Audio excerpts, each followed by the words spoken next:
Do you ever wish you had more confidence? My hand's raised. I'm Dave Lewis, TV and radio play by play announcer, also an actor, with conversations on the issues that will hopefully entertain you, but also inspire you. Today's guest, Prince Washington, cornerback from Sacramento State University, trying to reach the NFL. He's also a rapper, he's also a businessman. He's overcome adversity. Check out his story. I've been looking forward to this for months, actually, to talk with Prince Washington, defensive back from Sacramento State, chasing that dream to get to the league. How's it going? It's going good. It's going good. Just taking it day by day. You know what? Your team needed you the last couple games. You got hurt in the UC Davis game, and you missed the Richmond game, and then obviously the game against Incarnate Word, that wild 66-63 shootout. How much did it hurt you to not be able to be out there with your fellas? It was rough. The hardest part was mentally. I had to do everything I can to try to help everybody else that was out there because mentally, knowing that I couldn't go out there and help them at all was the hardest part. And I was just telling them, I was just telling my guys, like, just stay focused, do everything you can the right way, and I'm gonna give you every tip I can to try to help you out on the field. And I did that, and I got to live with the results. I know I saw you on Twitter afterwards saying, the hardest part, I wasn't there to help. Yeah, that was the hardest part. Just knowing I could have been out there with my guys, and I physically couldn't. That was hard, and that was the hardest part. Like I'll tell you, it was the hardest part. Hey, what about your body right now as you take this journey to try to get to the league? Yeah, how you healing? How you feeling? My body feel good. I just played in the Dream Bowl, and before that was at the Tropical Bowl. So I was back to back games, or 6 days straight of padded football with two games. So it's a little sore, but hey, I'd rather be sore and on the field than fresh and off the field. Hey, what's the question marks, if there are any, about you try to get to the league? Hey, Prince can make it if he can blank. Well, one of the biggest things they go talk about is my size. They go talk about my height, and they go talk about my weight. And so they go say Prince can make it if he can slide inside and guard slot receivers. That's probably a big thing that they're gonna say for me.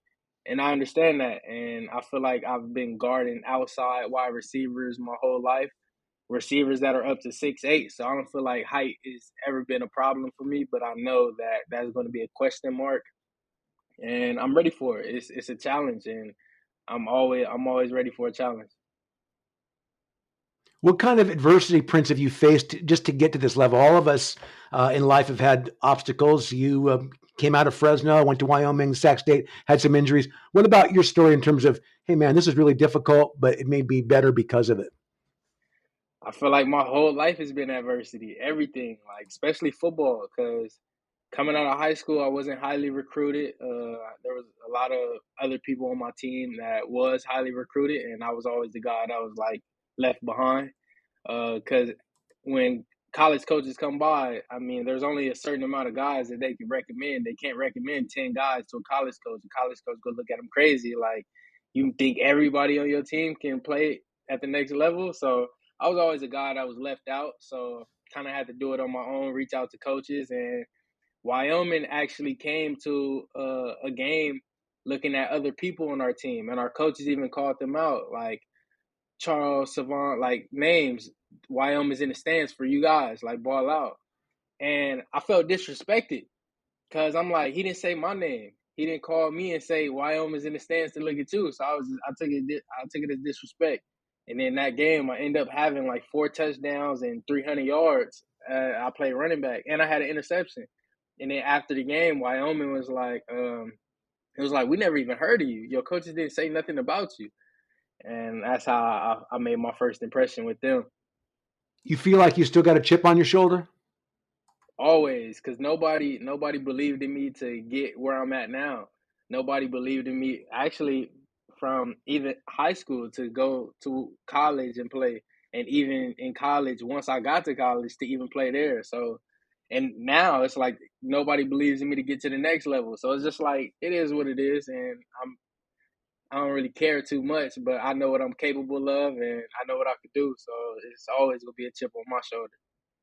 One of the guys in your corner was the defensive coordinator, Andy Thompson, who is now the Hornets' new head coach. Prince had a great impact. He really was knowledgeable, hardworking, made plays, and worked extremely hard. Came in 2019, walked on the program and earned a scholarship, and it was all because he was talented, but he also put a work ethic with it that really, really helped our program.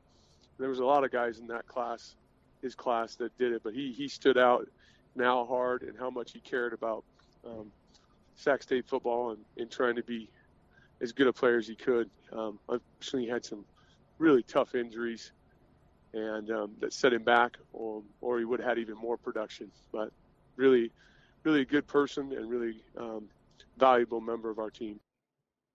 Yeah, I think it was Tyke Woods, one of your former teammates, that went into the office and said, "Hey, man, I got one of my guys that wants to come here, and sure enough, you got a shot, but as a walk-on. Right? You had to come here with no money, to make your mark. It must have been pretty difficult." So actually, the story is even crazier than that. I actually just showed up one day randomly to the practice facility. I showed up to the Broad, walked in the building, just on a random day. Just walked in, walked up the stairs, and was standing right there at the door. And all the coaches were walking out for lunch. So they all, and I think I had a Wyoming shirt on, and they all just came by and stopped. And I was like, "Who are you?" I was like, I play corner, and I'm from the University of Wyoming, and I'm transferring, and I want to come here. And then it was Coach Taylor and all the other coaches was like, well, let's take you down the hall to talk to Coach Key and Coach Cole. And then I went and talked to them and told them my situation, and it was like, we already got a couple guys coming in on scholarship, but you could come here as a walk on, and everything's gonna be open, and you go have a chance to compete. So I was like, that's all I need is a chance. Yeah, I literally had to bet on myself, and literally I knew where I wanted to come. And then I'm from Fresno, so that's a 3 hour drive to come up here without even talking to anybody.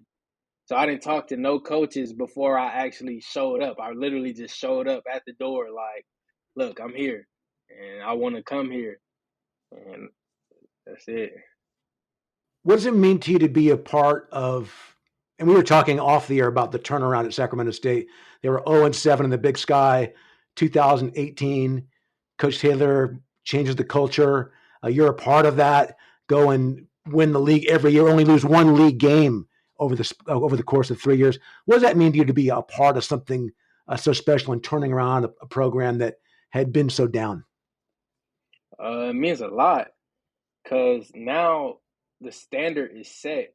We know we built a culture, and now everybody that's coming in is has to keep the culture.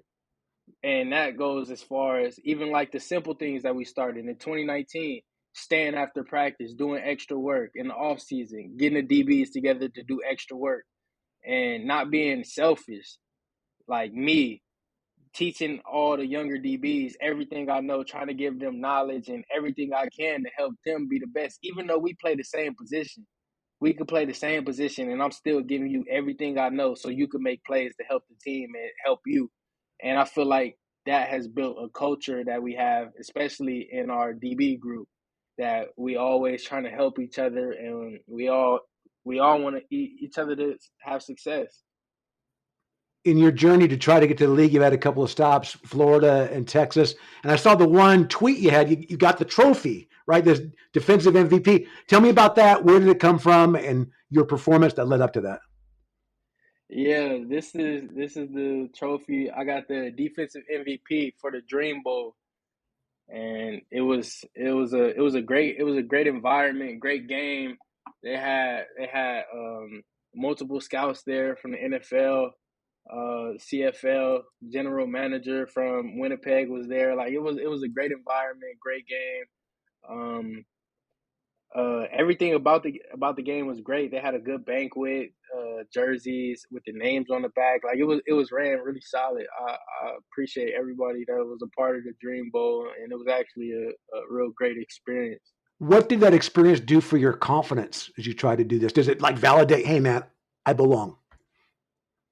Um, yeah, I feel like I was confident before, and I'm still confident after knowing that I could play with anybody. And I would say, yeah, it solidify. It doesn't really solidify my confidence. My confidence never really like it was. My confidence is. I'm always confident in myself, but at the same time, I'm always humble, knowing that if I don't continue to put in the work, then I'm not going to be good at all. I'm not going to make it to where I want to be if I don't continue to put in the work. So I always got to improve. I always got to keep getting better, and enough is never enough. So I know that I got to keep doing a lot more to get to where I want to be. That the defensive back, you have to have a real special mindset because the game's designed for you to get beat and have to recover from that, right? I mean, you're going to give up points. I know, especially I work with arena football, and that's a different total breed of defensive back. But being able to recover from getting beaten for a touchdown and not let that scar you because you still got to make plays. Yeah, and that's where confidence comes in. Because if you're not confident in what you're doing and something goes wrong, and you already wasn't confident in it, now you just completely lost all the confidence, the slightest bit of confidence that you had. So I feel like confidence, and even Coach Thompson talks about it. Confidence isn't like fake confidence doesn't work. Like you can't like just because you hyped up or something or what people tell you, that's fake confidence. Real confidence comes from putting the work in each and every day and knowing that you did everything that you can to prepare yourself 1,000 times or as many times as possible. So once you get in a position to do it in a game or in a competition setting, you've already done it 1,000,000 times. So if something goes wrong, all you have to do is go back to your training, go back to the things that made you get to where you at, your technique, and then from there, all you gotta do is fine tune it and realize what you did wrong. So your confidence, that's why even if they catch the ball, it's not really like a confidence, like they don't take confidence away. It's just what did I do wrong and what can I do to fix it? You know, you're an interesting guy. I thought I'm going to talk to this guy about football and adversity and how hard it is to make the league. But you're an entrepreneur. You're a rapper. Hey, tell me about your interest in business and the things that you've been involved in. Well, my interest in business came at a young age, so I feel like I've always been interested in business. Just interested in a lot of things. I like a lot of artsy things. Like I do photography too. Like I like a lot of different things, and a lot of different things interest me. And yeah, I just been my whole life. It's just how I've been growing up. I just like a lot of different things. I was gonna say, and that's part of the reason why I chose business finance. Because even though I'm interested in a lot of things, like I've always been good at school and I'm very good at math. Like a lot of people don't like math, but math is was my strong was I feel like I had the most fun with math. So that it was like always having to solve an equation or fix a problem or something like that. That's the reason why I chose business finance. Now, you say business at a young age. Was it like a lemonade stand when you're 8? I mean, what are you talking about young being into business? It was a lot of different things. I don't remember exactly how old I was, but I remember I printed off papers of a grass cutting business. So I had papers and signs and was going in the neighborhood cutting people's grass for money. And I remember I was in front of the supermarket, right across the street from my house, and I was passing out these papers talking about I'm cutting grass. And then I remember one lady she asked me, she was like, are you cutting your grass? Are you cutting the grass, or are there like adults cutting it or something like that? And me knowing that she wasn't gonna let me do it if I was saying I was cutting the grass because I was a small little kid. Knowing even though I did good work, she wasn't gonna let me do it. I was saying like, "Oh no, it's my dad's company. I'm just doing it." So I had to talk her into it, and I'm just helping out. And then yeah, I ended up cutting her grass and did great work for her. And she was surprised that I was able to do it. But just little stuff like that, like collecting cans. Like I was always trying to find a way to make stuff happen. The coaching staff raves about you as a player, but they love your rap music. Is that something that you aspire to do at a higher level sometime down the line? Yeah, for sure. And I was saying, like, I feel like music is a way of expression. So music is always going to be there. Music is something it's a part of me. It's a way to express how I'm feeling, express things that are going on in my life. And I feel like music, like with football, I can express myself on the field, and I can only do so much as far as expressing myself. And once I get off the field, music is how I tend to express myself. Tell me about winning. Winning. Honestly, Coach Agnew came into the weight room one day, and he asked me, he was like, Prince, how you do all this stuff? You rapping, you a good football player, you a hard worker, you always in here doing extra work, like how does this all come? Like you really just doing a lot. And that kind of made me think about it. That was during the spring ball, and I don't know, that kind of was just like, it just boosted something in my brain. I remember that exact day is when the day I made winning. And in winning, I was just telling the story about how I wasn't winning at first. I was at Wyoming, people wasn't believing in me. I was losing. I was taking a lot of losses.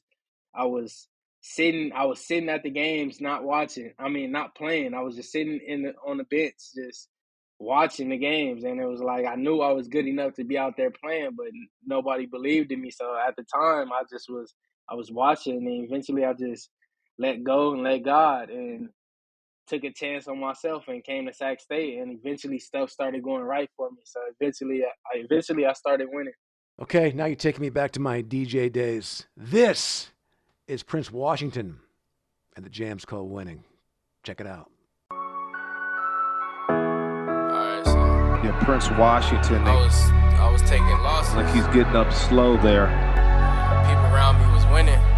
Washington, the transfer from Wyoming. I was working harder, not skipping no corners. Had me questioning what I was missing. Now this is why I'm winning, cause I ain't changed from the beginning. Even though I took some losses, I ain't switching my position, kept on grinning.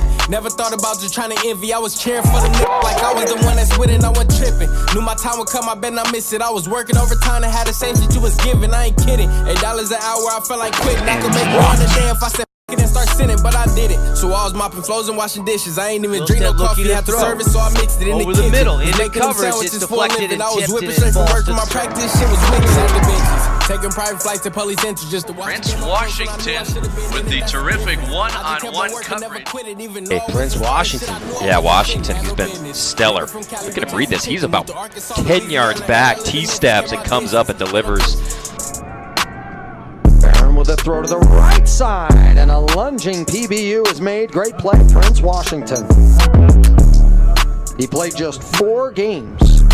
But I looked into the mirror and told him that I'ma get it, and I did it. And that's exactly how I finished sentence. They don't ask you how you do it, they just ask you did or did it. Ain't no snitching, ain't been proven guilty, but I ain't innocent. And seeing all the wins I get is the only thing I'm witnessing. That's the only thing I'm witnessing. Running on these tracks. Prince Washington has been in the pocket of receivers down the field all first half. Cloudy like it's Michigan. I let it breathe and then I hit again. Puff, puff, and I ain't finna pass, I'm finna hit again. Prince Washington. Then I'm getting up to hit again. Got my heart locked and they tripping cause I won't let them in. Here you go. How you go D1 and you let 40 blow? Excellent coverage by Prince Washington. He's trying to find Flowers there right at the sticks. For Talali Motu, can't hold on. Knocked away by Prince Washington.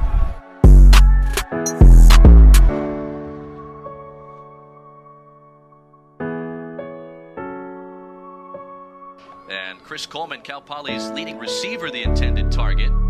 It falls incomplete. He was covered by Prince Washington.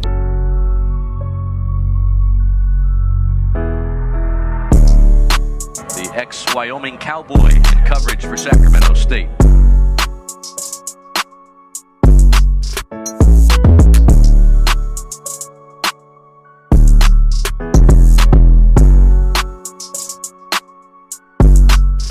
Great defense by Prince Washington on the edge, keeping him engaged without interfering.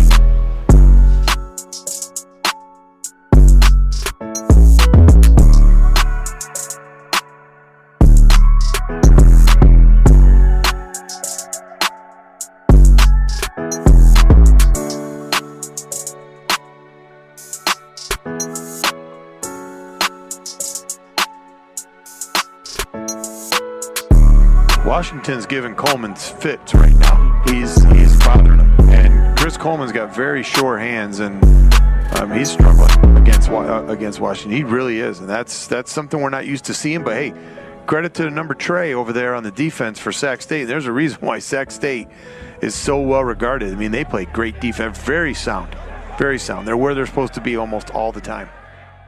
You're throwing down there, young man. Throwing down. Appreciate it. Guys like you who are really good, you make it look so easy.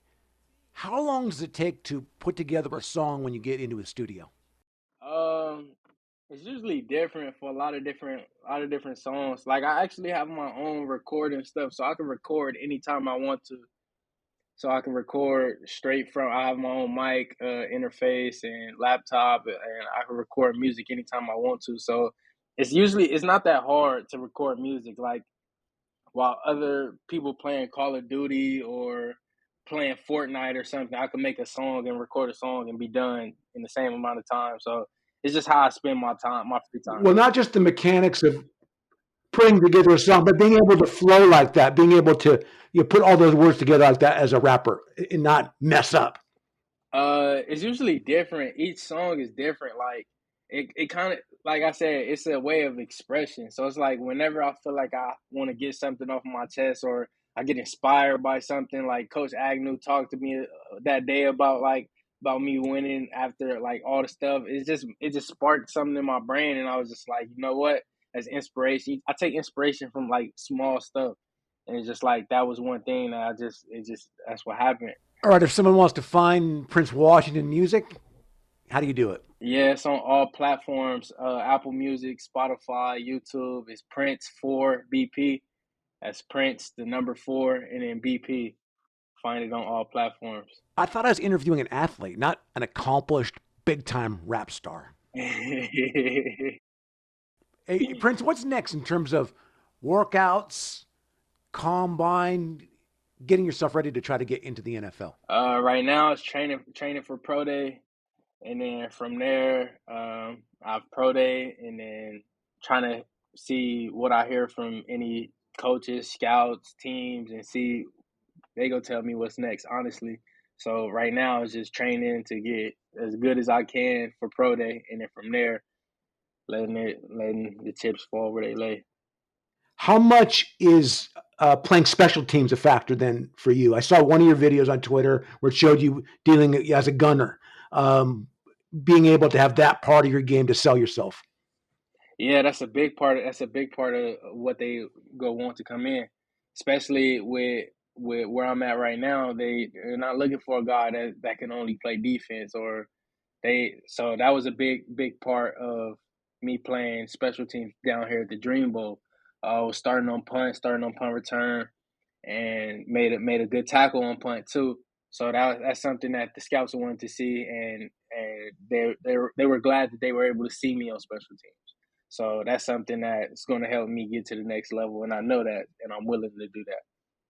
As with Todd Davis last year when he came around, he came and was our honorary captain, and yeah, we talked. We didn't have like a personal one-on-one talk, but yeah, he did come and talk to the team, and I mean, I said a couple things to him, but we didn't have like a personal sit down. But yeah, I talked to him. Well, I mentioned him because he, obviously went to Sac State as a linebacker, and he carved out his niche as a special teams guy, for a few years before he was able to break in as a linebacker, and then had a great career with Denver. But his shot to get into the league was by special teams.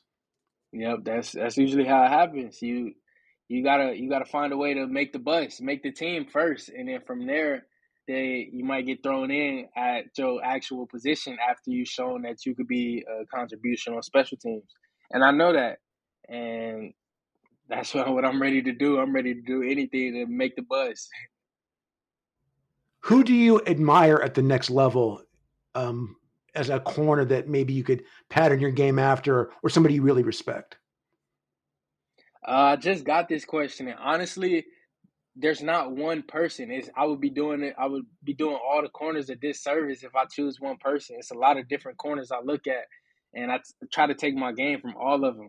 Like I like Marshawn Lattimore. I like Jalen Ramsey. It's a lot, and the list goes on. And I've been looking at a lot more nickels, especially like Kellen. I said Kellen Moore. Moore from the Colts, because he's 5'9" and he plays nickel. And then Taron Johnson from the Bills. He's actually from Sac, and I worked out with him a couple times, and he's not that much bigger than me, and he plays nickel for the Bills. And so I've been looking at them, Moore and Johnson, and seeing how they maneuver in the slot with their size and how they guard people in like a nickel defense, because I know I'm probably going to get moved to nickel. So I've been looking at them, and I feel like I can play with them and model my game after something like that.